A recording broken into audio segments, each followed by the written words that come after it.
Hey everyone, Vandal Entertainment here, and I just came back a few hours ago from watching Suicide Squad, the big movie of the summer, the one that a lot of people have been waiting for since Batman vs. Superman a few months ago. And yeah, I will just jump into the review, and I'll give you my rating at the end pretty much. So, for those who don't know what the Suicide Squad is, it's essentially DC taking, like in the comics and everything, it's DC taking a bunch of their villains, usually a few of their top class villains, and then a few of their like lower ladder rung villains or whatnot, and they essentially put like a gun against their head, except in this case it's like a little nano bomb in their neck, and they tell them, like the government tells them, like, you're fighting for us now, you're gonna do the good stuff, like we'll lower your prison sentence, and usually some of these guys have like 25 to max 3 times or whatnot, like prison sentences. So whatever way they can lower it, he will go for it usually. Which I feel like we'll go later on into the movie and into the review. If you see me looking here a lot, I have notes, so I'm just like quickly like glancing. So to start off with, the other big thing that this movie was bringing to us is the Joker, because we've seen many interpretations of the Joker throughout the year. We had Jack Nicholson. We had Heath Ledger. We've had Mark Hamill do the voice of the Joker from the Batman animated series, and that, like, he does an amazing job as well. So everyone was like, "Oh, how's this Joker gonna do? How is this Joker gonna hold out?" And overall, all I have to say is he was neither good nor bad. Jared Leto, that is. He was just different. Like, his style of Joker was like way different compared to most of them, and like I can't really scale where I want to put him.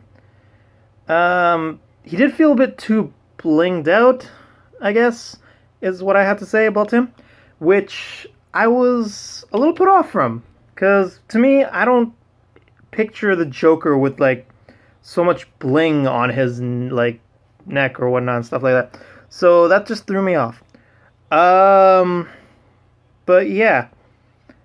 The other thing about he wasn't the main villain, first of all, in the movie. Like, the head honcho villain or whatnot that they face is the Enchantress or whatnot. And I have to say, I did not enjoy that at all. I feel they could have gone a different approach instead of the Enchantress of all people. I'll go over why towards the end of the review. The characters overall, I'll just do like a quick readout of what I have. Deadshot felt too much that he was centralized too much or whatnot in the movie. I mean, I get it. The movie needs a character that you have to centralize around, but you have like a plethora of characters to choose from. Not to centralize, but like you don't have to centralize on one of them. You can just like sort of expand throughout all of them, right? You have Harley Quinn. I enjoyed her background stuff. Her flashbacks were amazing. Especially the one where you see her like sort of fall into the vat of acid or whatnot with Joker. That I thought was amazing, even though it was randomly thrown in. Boomerang was just there for comedic relief. Same with Killer Croc. Diablo, he had so much potential. They could have done so much with him. Flag, I enjoyed him. Like, mainly, I have a little bit of bias. The actor Joel Kinnaman, who played him, he was in House of Cards, and season 4, I believe. Yeah, season 4. And he was amazing in that. He did really well. And there was Waller, a big character in the DC universe as well. And the thing is, she felt, compared to her other like personas and like the other shows and like the animated and everything, this version felt soft, which Waller isn't. Waller's like, a tough ground to like nails person or one that you don't want to mess with. Like government worker. And then you have Katana. You just have Katana. Like, literally, her character was just pushed in. I felt for no reason. She didn't attribute anything. Like, there was no point. Like, all there was is like, oh, she has a sword that traps souls. Done. That's like, okay, cool. But what else? Nothing else. First half of the movie was really like, it was all jumbled together. It was a cliche way of introducing the characters with all like the, oh, here's their name, the background, whatnot, boom. Really cliched up.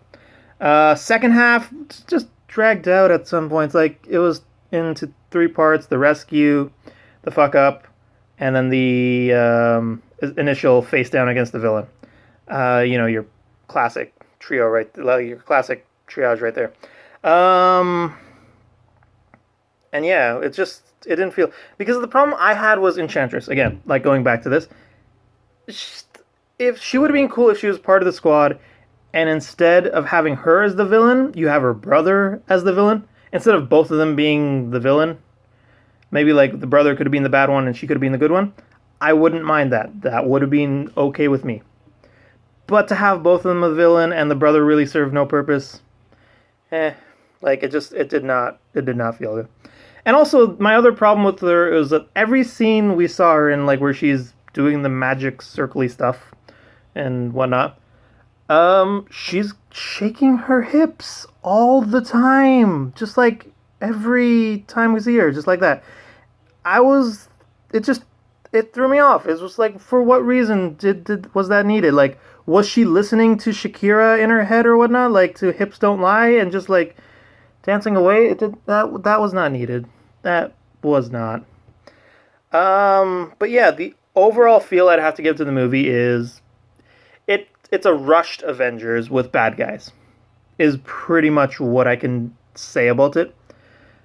But like not as good. But in comparison to Batman vs Superman, which came out a few months ago, I highly enjoyed it much, much more in comparison. Overall, the rating I'd give it a solid at least 6 out of 10. I mean, it's the best I can do. I mean, compared to Batman versus Superman, which I personally like, I give a 3 out of 10 because, oh god, I don't want to remember that movie. So that is my initial review for Suicide Squad. And it's also my first YouTube release video. Otherwise, I've been posting on Facebook. So I hope you like this. If you do, like below, comment anything you'd like to see in the future, other movies that you want me to review, and subscribe. The basic thing. Hey, if anything from the movie, they give us free chocolate. I mean, cranberry almond with blood orange. A lot of things crammed into one dark chocolate. Just like Suicide Squad, except it's not chocolate.